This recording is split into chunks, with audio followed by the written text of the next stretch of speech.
महिलाओं की बंदूक लिए हुए पिक्चर्स, मॉडर्न लाइफस्टाइल से सराबोर आधुनिक इजराइल की तस्वीरें देखकर यह अनुमान लगाना मुश्किल है कि ये देश सदियों तक दुख, मुसीबतों और खून में रंगे हुए इतिहास को लेकर बना है। दरअसल इजराइल दुनिया की एकमात्र कंट्री है जिसपे यहूदी यानी कि जूइश का राज है। 1940 के दशक के पहले यहूदी विश्व के अलग अलग कोने में बिखरे हुए थे, खासकर यूरोप ही उनका घर बन गया था। लेकिन जिस तरह से वर्ल्ड वॉर 2 में हिटलर की नाजी सेना ने जूस लोगों को बुरी तरह मारा और किसी भी देश ने उन्हें बचाने की कोई खास कोशिश नहीं की, तब ऐसी स्थिति में जूइश लोगों ने अपने देश की मांग उठाई जहां वो चैन से सर उठाकर जी सके और आने वाली पीढ़ी को एक सुरक्षित भविष्य दे सके। लाखों जूस जब हिटलर के शासन के दौरान मारे गए तो यूरोप, खासकर जर्मनी के जूइश लोगों ने मेडिटेरेनियन सी में बसे एक छोटे से रीजन की तरफ अपना रुख कर लिया जिसे पैलेस्टाइन कहा जाता था। अफ्रीका, यूरोप और विश्व के दूसरे हिस्सों से जूस अब पैलेस्टाइन की तरफ बढ़ने लगे। इस वक्त इनकी आंखों में ख्वाब था अपनी जमीन होने का, अपने लोगों के बीच होने का और अपना एक देश बनाने का जहां उनकी किस्मत यूरोपियन के हाथों ना लिखी जाए। लेकिन सवाल उठता है कि विश्व भर के जूइश आखिर पैलेस्टाइन की तरफ ही क्यों आगे बढ़े? क्यों उन्होंने इस छोटे से देश को अपना कहा? जूस के इतिहास और इजराइल की कहानी समझने के लिए चलते हैं इतिहास के पन्नों में। कहानी की शुरुआत होती है लगभग 4000 साल पहले। इन दिनों मेसोपोटामिया की सभ्यता थी जहां मूर्ति पूजा को बढ़ावा दिया जाता रहा। इस वक्त यहाँ कोई खास धर्म नहीं था और समाज इवॉल्व नहीं हुआ था। इसी दौरान यहाँ जन्म हुआ हजरत इब्राहिम का, जिससे अब्राहमिक रिलीजन शुरू हुआ। इनके वंशजों ने यहूदी, ईसाई और इस्लाम धर्म को जन्म दिया। बहरहाल हजरत इब्राहिम धीरे धीरे लैंड ऑफ केनन, जो कि प्रेजेंट डेज में इजराइल और पैलेस्टाइन का भाग है, वहाँ चले गए और लोगों को धार्मिक शिक्षा देना शुरू कर दी। इन्होंने एक धर्म की स्थापना की जिसे नाम दिया जूडाइज्म।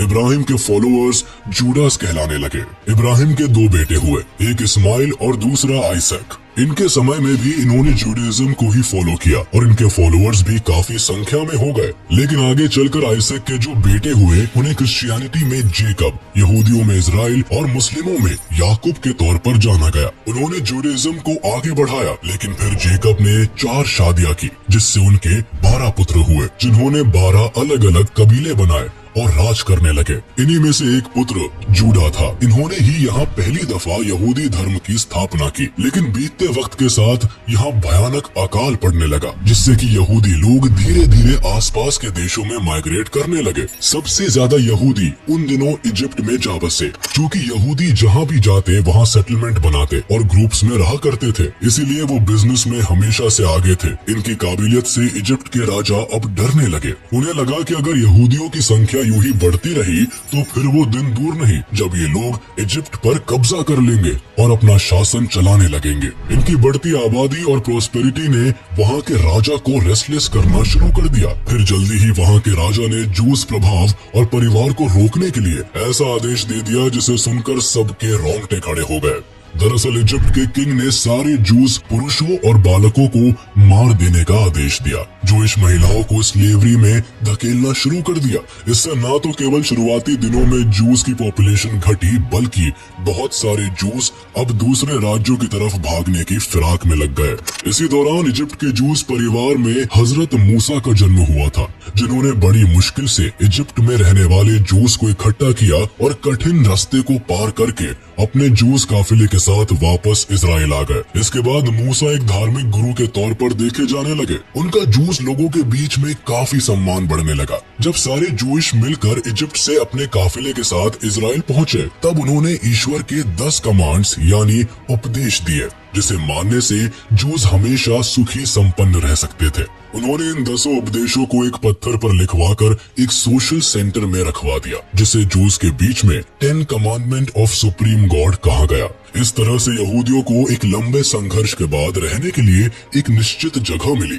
कुछ वक्त के बाद इजराइल में किंग सॉल ने इजराइल किंगडम को एस्टैब्लिश किया, जो कि यहूदियों का अपना साम्राज्य बना। लगभग 1000 BC में किंग डेविड, जो राजा सोल के बेटे थे, जूइश लोगों के पहले पावरफुल किंग बने। उनके बेटे बेटे राजा सोलोमन, जो कि मुस्लिम लोगों में राजा सुलेमान के नाम से प्रसिद्ध हुए, उन्होंने इजराइल की राजधानी जेरूसलेम में यहूदियों का पहला social worship centre temple mount बनवाया। इसे फर्स्ट टेम्पल या सोलोमन टेम्पल कहा गया, क्योंकि यहूदी मूर्ति पूजा को नकारते थे। इसलिए इस मंदिर में हजरत मूसा के दिए हुए 10 उपदेश वाले पत्थर को रखा गया। लेकिन कुछ समय में ही यहाँ सिविल वॉर हो गया और यहाँ के लोग 2 एथनिक ग्रुप में बंट गए। किंग सोलोमन यहूदी के पावरफुल रेस के तौर पर उभरे। इनके यहाँ खुशियाँ और खूब सारी दौलत बरसी। लेकिन 2 सदी बीतने के बाद ही यहाँ मेसोपोटामिया के एक राजा शालमानेसर 5 ने हमला कर दिया, जिसमें फिर से हजारों यहूदी मारे गए और राजधानी जेरूसलेम को बुरी तरह लूटा गया। किसी तरह यहूदियों ने खुद को और अपने साम्राज्य को फिर से बसाया। लेकिन 587 बीसी में एक बड़ी घटना हुई। इसी दौरान कई वॉर्स हुए जिसमें जेरूसलेम को बुरी तरह से बर्बाद किया गया। उस वक्त बेबीलोनियन किंग नेबुकदनेस्सर के हुक्म पर पूरी जूडा कम्युनिटी को लूटा गया और भयानक मैसेकर हुआ। जो लोग बच गए उन्हें बेबीलोनियंस अपने साथ स्लेव बनाकर ले गए। बेबीलोनियन किंगडम ने जूडा किंगडम को बर्बाद कर दिया। इसके बाद जूस अब बेबीलोन के कब्जे में रहे। बेबीलोनियंस ने इनके फर्स्ट होली टेम्पल को भी खाक कर दिया और इसी दौरान हजारों जूस को 70 सालों के लिए एग्जाइल में भेज दिया। बहुत सारे जूइश इजराइल छोड़कर भाग निकले और विश्व के कोने कोने में बिखर गए। इस घटना के बाद तो जेरूसलेम और यहूदी दोनों का ही इजराइल में नामो निशान मिट गया। कुछ समय बाद ही ईरान में एक नए एम्पायर का जन्म हुआ, जिसे पर्शियन एम्पायर कहा जाता है। पर्शियन किंग्स ने मेडिटेरेनियन सी के कई हिस्सों समेत बेबीलोन और इजिप्ट को जीतकर एक बड़े भाग में पर्शियन एम्पायर खड़ा कर दिया, जिसमें यहूदियों को थोड़ी स्वतंत्रता मिली। इन्होंने इन यहूदियों को जो एग्जाइल के दौरान बेबीलोन में एज ए स्लेव लाए थे, उन्हें फ्री करके आदेश दिया कि वो इजराइल वापस जाए और वहाँ फिर से इजराइल को हरा भरा बनाए। पर्शियन किंग साइरस II ने यहूदियों को फिर से मंदिर बनाने की भी अनुमति दी। इसके बाद यहूदी फिर से इजराइल आ गए और उन्होंने यहाँ अपना मंदिर फिर उसी जगह बनाया।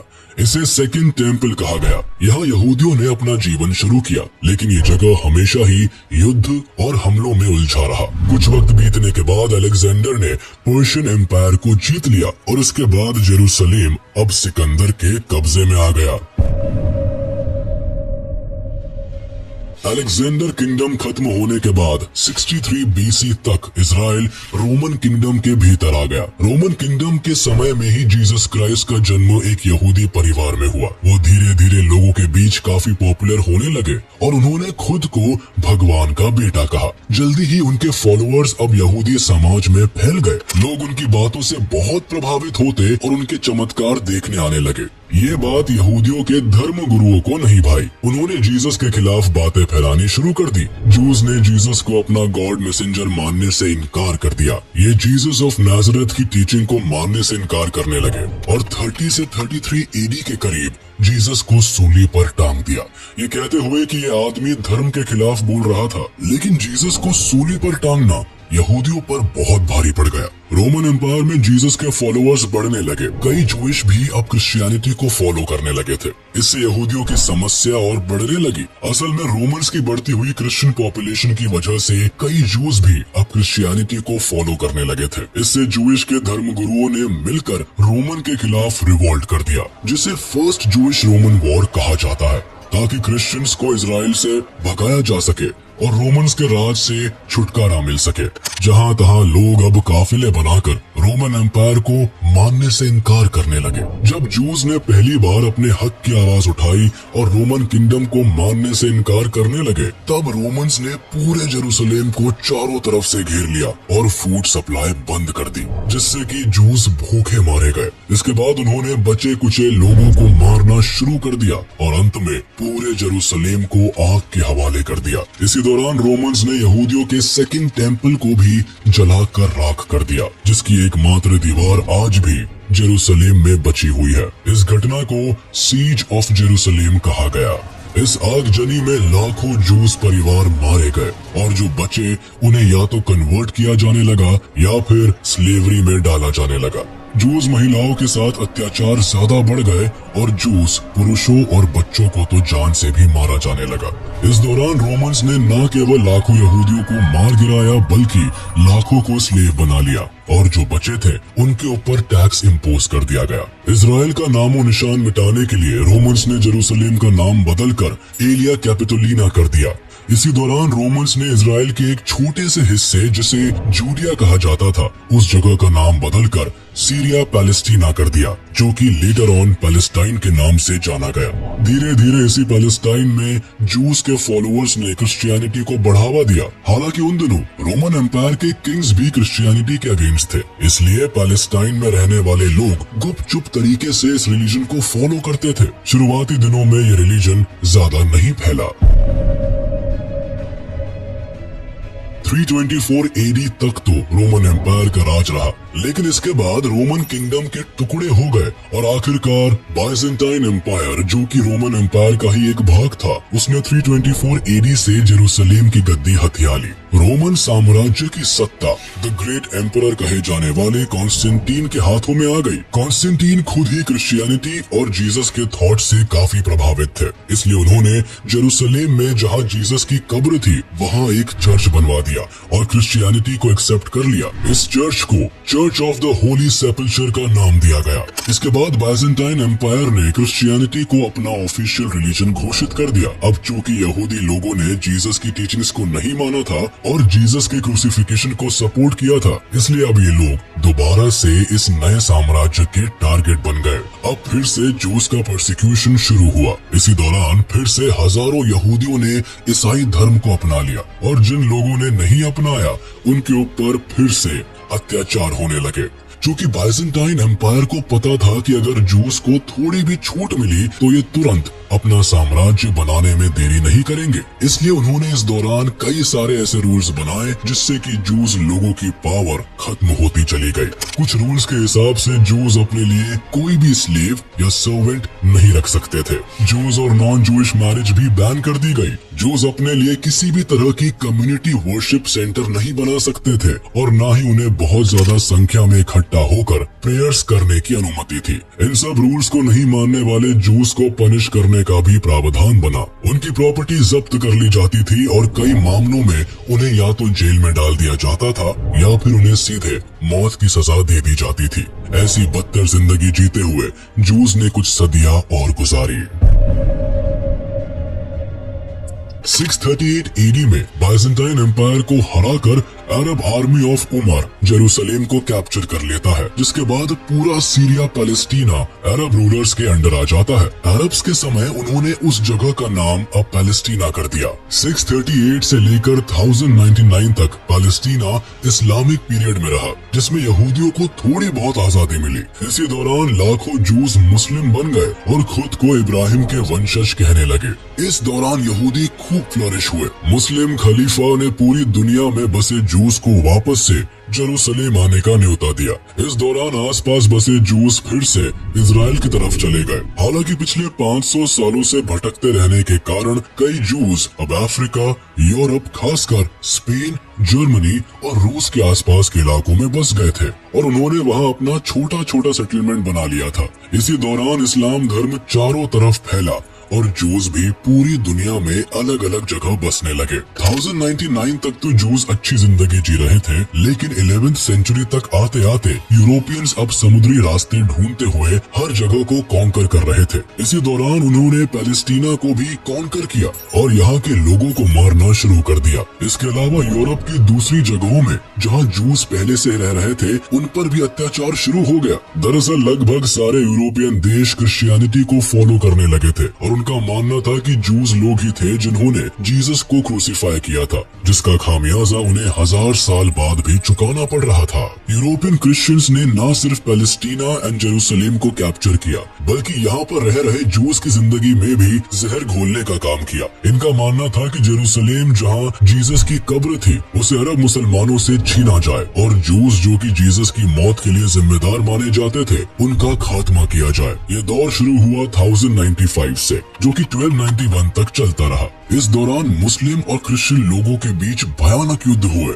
जिसे होली वॉर भी कहा जाता है। दरअसल जूस और मुस्लिम लोग जेरूसलेम को अपना होली लैंड मानते थे, लेकिन क्रिश्चियंस भी इसी जगह को अपना होली लैंड मानते थे और उस पर अपना अधिकार चाहते थे। इसी युद्ध में मुस्लिमों और जूस ने मिलकर ईसाइयों से युद्ध किया ताकि उन्हें जेरूसलेम जाने से रोका जा सके। इस युद्ध में दोनों ही तरफ से लाखों लोग मारे गए, खासकर जूस जो इस रीजन में रह रहे थे। उनकी तो आधी से ज्यादा संख्या इस युद्ध में खत्म हो गई।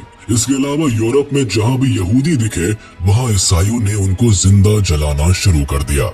यहूदियों की ये जीवन शैली और स्लेवरी ऑटोमन एम्पायर के आने तक बनी रही। 16th सेंचुरी में ऑटोमन एम्पायर ने जेरूसलेम पर कब्जा कर लिया। यूरोप के भी बड़े हिस्से पर इन दिनों ऑटोमन एम्पायर का राज था, जिसमें जूस को थोड़ी आजादी मिली। हालांकि उन दिनों भी जूस को कोई अच्छी जिंदगी नहीं जी रहे थे, लेकिन फिर भी यूरोप में क्रिश्चियंस जिस तरह से जूस को ट्रीट कर रहे थे, उससे अच्छी जिंदगी ऑटोमन एम्पायर के जूस की थी। ऑटोमन एम्पायर ने न सिर्फ जूस को फिर से उनकी धार्मिक स्वतंत्रता दी, बल्कि उन्हें फिर से अच्छी जिंदगी जीने का मौका दिया। उन्होंने जेरूसलेम के उलझे हुए होली लैंड डिस्प्यूट्स को भी खत्म करने की कोशिश की। दरअसल उन्होंने माउंट टेम्पल की दीवार और मस्जिद का एंट्रेंस और पैलेस्टाइन कहे जाने वाले क्षेत्र में चर्च के एंट्रेंस को अलग किया। सबके लिए इंतजाम किए गए ताकि लोग धर्म के नाम पर एक दूसरे से वॉर ना करें। ऑटोमन एम्पायर का ये काम बेशक जेरूसलेम में काफी कारगर रहा। लंबे समय तक इन तीनों धर्मों के बीच कोई धर्म युद्ध नहीं हुए, लेकिन जूस का फेट उनका पीछा कहाँ छोड़ने वाला था। पिछले 2000 सालों से भागते रहने की वजह से अब जूस ज्यादातर मेडिटेरेनियन सी के हिस्सों और यूरोप में बस गए थे। बट यूरोप में अब चारों तरफ जूस विरोधी बातें होने लगी। क्रिश्चियंस अब बिना मतलब के कारण ढूंढकर जूस को मारने लगे। इस वक्त जूस के खिलाफ फैली इस नफरत को एंटीसेमिटिज्म का नाम दिया गया, जिसका मतलब था जूस लोगों के साथ धर्म और रेस के बेसिस पर भेदभाव करना। ये भेदभाव कोई नॉर्मल लेवल का नहीं था, बल्कि एंटी जूइश लोग जूस को समाज का धब्बा समझते थे। उन्हें कम्युनिटी या सोसाइटी के सोशल वेलफेयर स्कीम्स और बेनिफिट से दूर रखा जाता था। उन्हें कई बार तो धर्म के नियम तोड़ने और काला जादू करने के नाम पर जिंदा जला दिया जाता था। 18th सेंचुरी आते आते एंटीसेमिटिज्म पूरे यूरोप एम्पायर्स में फैलने लगा और जूस को एक एक सांस के लिए मोहताज होना पड़ा। आए दिन उनके साथ मारपीट, स्लेवरी और मैसेकर्स होने लगे। एंटी जूइश खासकर ईसाइयों ने जूइश लोगों का मैसेकर करना शुरू कर दिया। औरत, मर्द, बच्चे, यहाँ तक कि प्रेग्नेंट औरतों को एक साथ इकट्ठा करके जिंदा आग में जला दिया जाता था। हजारों जूस को फ्रांस और यूरोप के दूसरे हिस्सों से निकाला जाने लगा। जूस के लिए एक येलो बैच पहनना कंपलसरी कर दिया गया, जिससे कि उन्हें सोशली लोग पहचान सके। Jobs, social reservations, inter religion marriages, ये चीजें जूस के लिए बैन थी। यहाँ तक कि जो लोग जूस से कन्वर्ट होकर क्रिश्चियंस बन जाते थे, उनके साथ भी यूरोप में अच्छा व्यवहार नहीं किया जाता था। कुल मिलाकर कहे तो एंटीसेमिटिज्म की वजह से पूरे यूरोप में जूस के साथ बेरहमी से मारपीट की जाती रही। वक्त के साथ चीजें बदली नहीं, बल्कि जूस का जीना और मुश्किल होने लगा। इनके लिए अलग पीनल कोड होते थे। इन्हें हर छोटी बात पर मार दिया जाता था और कुछ सालों के अंतराल के बाद इन्हें देश से निकालने के लिए युद्ध होने लगते। क्रिश्चियंस का मानना था कि जूस सिर्फ अपनी भलाई चाहते हैं और सिर्फ अपने बारे में सोचते हैं, इसीलिए इन्हें सामाजिक जीवन जीने का कोई अधिकार नहीं होना चाहिए। ऐसे में अब लाखों यहूदी लोग परेशान होकर अमेरिका की तरफ भागने लगे। इसी दौरान 18वीं शताब्दी में जब फ्रेंच रेवोल्यूशन हुआ, तब नेपोलियन के टाइम में जूस को अच्छी जिंदगी जीने का मौका मिला। लेकिन नेपोलियन के अंत के साथ ही जूस की जिंदगी की खुशियों की भी अंतिम घड़ी आ गई। लेकिन उनका इस तरह से बार बार भागना अब उनकी पीढ़ियों को नागवार गुजरने लगा। धीरे धीरे जूस लोग अपनी धरती की मांग करने लगे। उनकी ये डिमांड मोस्टली यूरोपियन कंट्रीज से थी, क्योंकि उन्हीं के कारण मॉडर्न टाइम में जूस बेघर हो रहे थे और जहाँ तहाँ भागकर जिंदगी जीने को मजबूर हो रहे थे। दुनिया में हो रहे बुरे बर्ताव की वजह से पूरी दुनिया में जूइश कम्युनिटी को लगने लगा था कि अगर उन्हें एक सुकून की जिंदगी जीनी है तो उन्हें अब अपना देश बनाना पड़ेगा। 19वीं सेंचुरी तक चारों तरफ जूस के बीच में जूइश कंट्री की बातें होनी शुरू हो गई। इसी दौरान मई 2, 1860 को थियोडोर हर्जल नाम के एक जूस व्यक्ति का जन्म हंगरी में हुआ। इन्होंने खुद ही काफी एंटी जूइश पॉलिसीज और यूरोपियंस के हेट्रेड को फील किया था। इन्होंने ज़ायनिज्म नाम का एक मूवमेंट शुरू किया और जूस की अपनी कंट्री की मांग को बढ़ावा दिया। इसी दौरान इन्होंने किताब लिखी जिसका टाइटल द जूइश स्टेट था। इस किताब में पहली बार उन्होंने पूरी दुनिया में बसे जूस को अपना देश बनाने को कहा। हर्जल पेशे से जर्नलिस्ट थे और उन्होंने ही 19वीं शताब्दी में पहली बार जूस के लिए और अपने देश के लिए आवाज उठाई थी। इनके द जूइश स्टेट के विचार पूरे विश्व भर में फैले, जूस को प्रभावित करने लगे। फिर हर्जल ने एक जूस की पॉलिटिकल कमेटी बनाई जिसका नाम ज़ियोनिस्ट ऑर्गेनाइजेशन रखा गया और इसकी पहली बैठक 1897 में स्विट्जरलैंड में हुई। इस बैठक के बाद ज़ियोनिस्ट मूवमेंट को सपोर्ट करने के लिए विश्व भर में फैले जूस इस ऑर्गेनाइजेशन में पैसे भेजने लगे। देखते देखते कुछ ही समय में ये ऑर्गेनाइजेशन ने बहुत पैसे इकट्ठे कर लिए जिससे कि जूस का एक अपना देश बनाया जा सके। उन दिनों पूरे यूरोप में डेथ टू द जूस का नारा गूंजने लगा था जिससे कि पूरी जूस फैमिलीज में काफी डर फैलता जा रहा था। ऐसे में हर्जल ने विश्व भर में फैले जूस को अपने वतन इजराइल, जो कि अब पैलेस्टाइन बन गया था, वहां आने को कहा।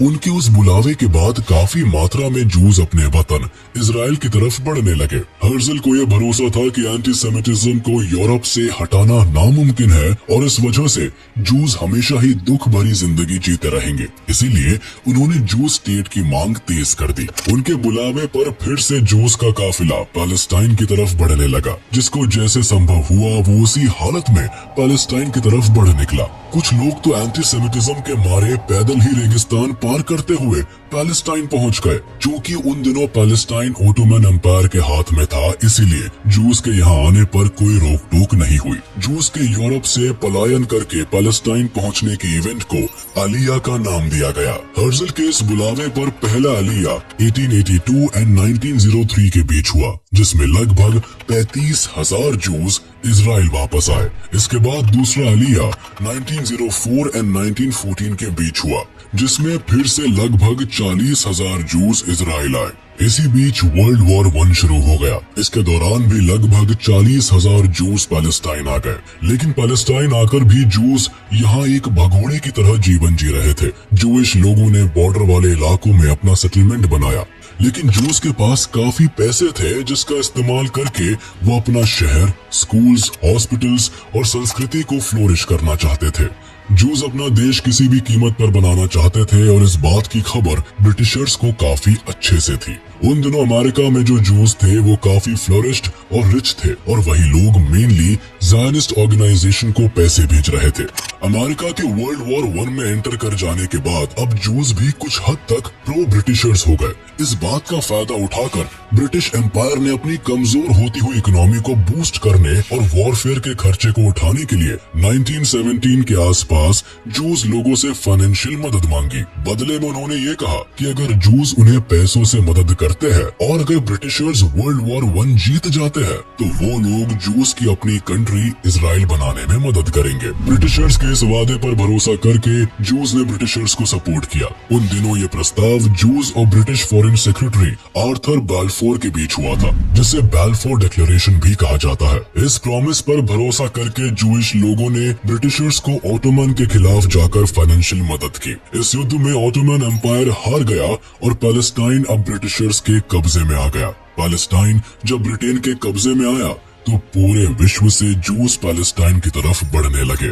जूस लीडर्स ने देखा कि लोग अलग अलग जगहों से आ रहे हैं और उनकी बोली, भाषा और लाइफस्टाइल भी एक दूसरे से अलग है, तो उन्होंने पूरी जूस सोसाइटी को यूनिफॉर्मिटी देने के लिए एक शहर बसा लिया जिसका नाम सिटी ऑफ टेल अवीव दिया गया।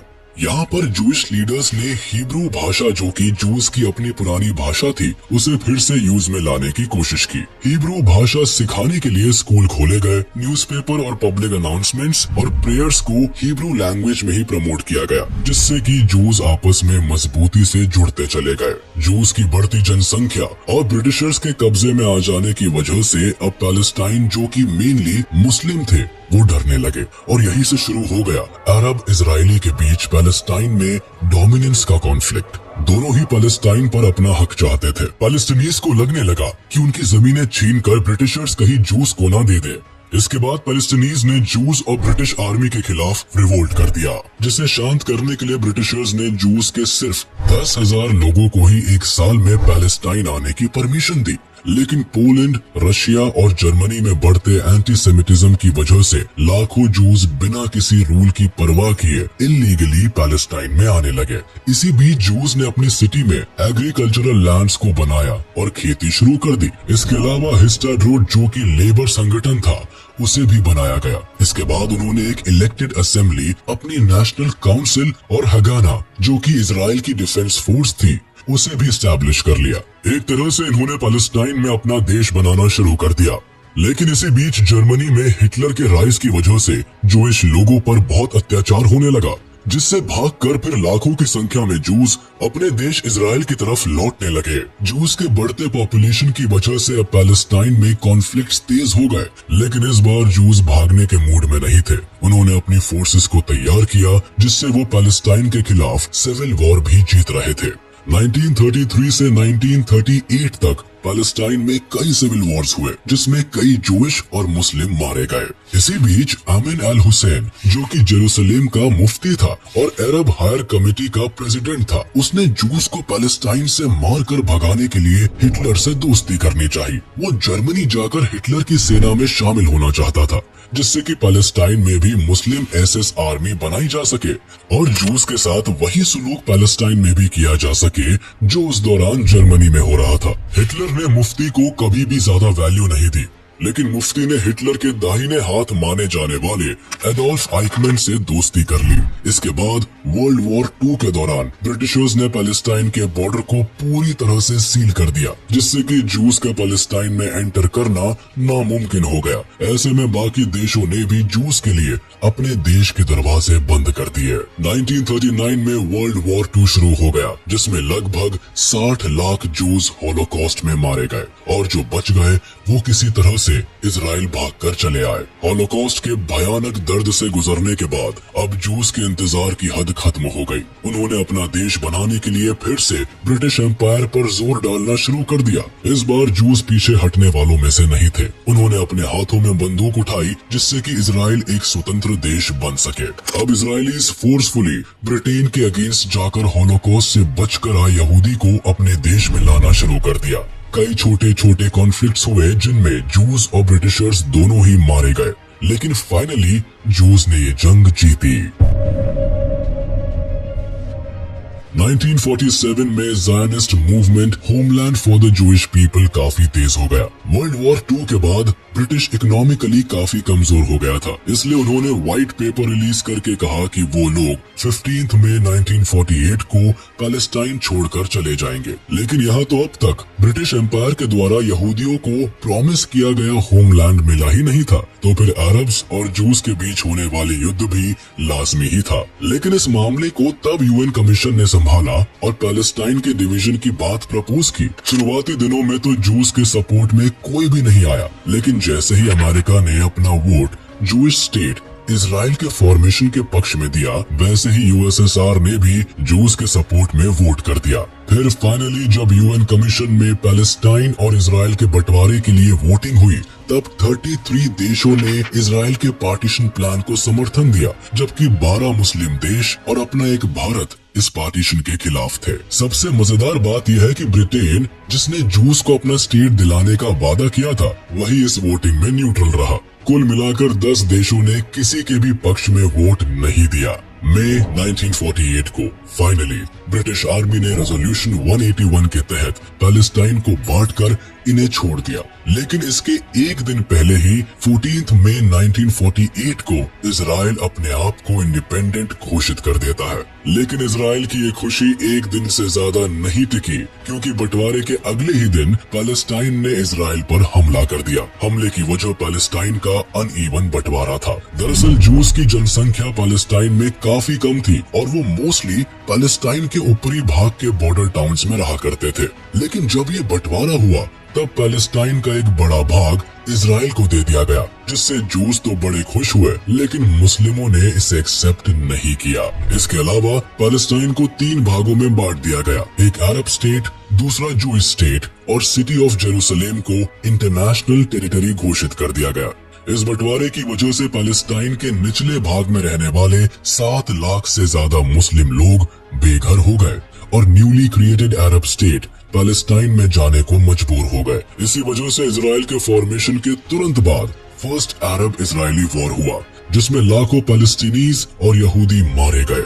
ये युद्ध 1949 में खत्म हुआ, जिसमें यहूदियों की जीत हुई, लेकिन ये कॉन्फ्लिक्ट कभी खत्म नहीं हुआ।